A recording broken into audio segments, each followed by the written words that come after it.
Hi, second grade. All right, so we're going to pick up with Ralph S. Mouse. Where we left off was Ralph was at school on the weekend. He didn't know anything about the weekend. He wondered why the kids didn't come. Then he started to feel a little bit bad, wondering if he would ever get to go back to the hotel, and then wondering what his relatives might say to him. So he wasn't feeling that great. He was kind of sad. So it starts out, chapter 7, the Cucaracha Voice, which is the newspaper. Sometime late Sunday night, the weather changed. Snow began to melt. By Monday morning, the fleet of school buses came sloshing through the slush. Boots and waffle stompers tracked mud and icy water into the halls of Irwin J. Sneed Elementary School, where the wearers were met by Mr. Costa holding a large mop. Ralph, whose weekend had been so long and so lonely, felt a surge of joy and relief at the sound of the school bus as he skittered back to room 5 in a forgiving mood. There he hid in an old mitten. Anything was better than that long, cold, miserable weekend, and perhaps Ryan had found a way of repairing the motorcycle. Mrs. K's class arrived in a grouchy mood. Snow was fun. Slush was not. There was more confusion than usual as the children peeled off their wraps and kicked off their boots. Many were carrying clippings from the Cucaracha Voice. Mrs. K was not in the room to welcome them, which did not help. Gordon told Melissa, who was wearing wet shoes and carrying her boots, that he was sure static electricity would not hold a mouse in a sock. Melissa told Gordon he had no imagination. Brad arrived with his arm in a sling. Instantly, a rumor started that Brad had hit Ryan so hard he had injured his hand. Sides were taken. Arguments began. Ryan glared at Brad. "You owe me a motorcycle for the one you broke. Serves you right if you hurt your hand." "That motorcycle you said was Ralph's," scoffed Brad. "What would a stupid mouse do with a motorcycle?" Someone dropped a clipping, and before it was picked up, Ralph was able to glimpse a picture of himself looking small and frightened in a goldfish bowl. The picture was not bad. In fact, it was quite good. His eyes were bright, and each of his hairs was distinct. Ralph congratulated himself on being such a handsome mouse and wondered if Matt, back at the inn, if he still worked there, would see the picture, recognize, and perhaps miss him. At last the bell rang. Mrs. K hurried into the room with a worried look on her face. Instantly, she was surrounded by excited children, waving clippings from the Cucaracha Voice and trying to talk at once. "It wasn't like that at all," they said. "That reporter got it all wrong. It's a bunch of lies. They didn't even put our picture in the paper." Most puzzling was, Ralph isn't that kind of mouse. He's nice. They were behaving like a bunch of little mice, thought Ralph.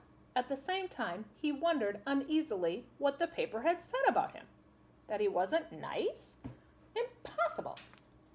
Miss K stood without speaking in front of the class. Gradually, the class grew quiet. "That's better," said Miss K.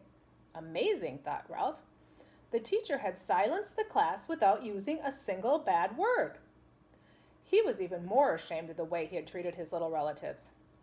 After the class recited liberty and justice for all, but not for me, thought Ralph, Miss K said, "Class, we have a lot to talk about this morning, and we can't talk if we all speak at once. Brad, suppose you begin by telling us what happened to your arm." Brad looked embarrassed. I just sprained it when I tried to ride my bike in the mud. I was trying to get ready for the first motocross race this spring." The class respected what Brad had tried to do, and Ralph was struck by a sudden thought. Brad was exactly the sort of boy who could understand a mouse who rode a motorcycle. To change the subject, Brad asked, "Is Ralph going to try to run the maze again?" "How about it, Ryan?" asked Miss K. "Did you bring Ralph to school today?" "He's lost." Ryan sounded worried. He got mad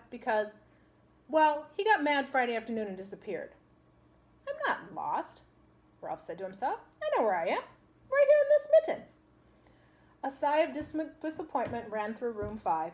The class had liked Ralph. Besides, watching a mouse in a maze was more fun than social studies or spelling. Miss Kay, said Gordon, even if Ryan finds Ralph, I don't think he should have to run the maze again. He proved there was a better way to get the peanut butter than running into dead ends. Why, he's right, thought Ralph, perked up by Gordon's support. I'm smarter than I thought I was. Class, do you agree? Asked Miss Kay, who liked her pupils to think. The class thought. Brad was the first to speak. In motocross racing, it's against the rules to get off your bike. I think he cheated. Several people were quick to point out that testing intelligence in a maze is not the same thing as riding a bicycle, even a BMX. Maybe he's too amazed to do it right, suggested Melissa with a giggle. Well, I think he proved he was gifted and talented, Gloria spoke, as if she had the end of the discussion by using the words the school used to describe children, such as herself. Miss Kay asked for a show of hands. 21 children agreed that Ralph had found a better way to run the maze. 5 felt he cheated. Case settled. Ralph was an unusually smart mouse, something he had doubted only once in a while. Speaking of solving problems, said Miss Kay, do you think fighting is a good way to settle arguments? No, chorused the girls. Ryan defended himself. Brad pushed me first. Besides, it wasn't a fair fight because I had Ralph in my pocket and I didn't want him to get hurt. What do you have to say, Brad? Miss Kay asked. He made me mad, always bragging about how smart his mouse is and then trying to make the maze easy. Brad slid down in his chair. Anyhow, how was I supposed to know he had his old mouse in his pocket? Ryan muttered to Brad, just because you get to come to school in a tow truck, you think you're so big. Just because you get to live in a hotel, you think you're better than anybody, mumbled Brad.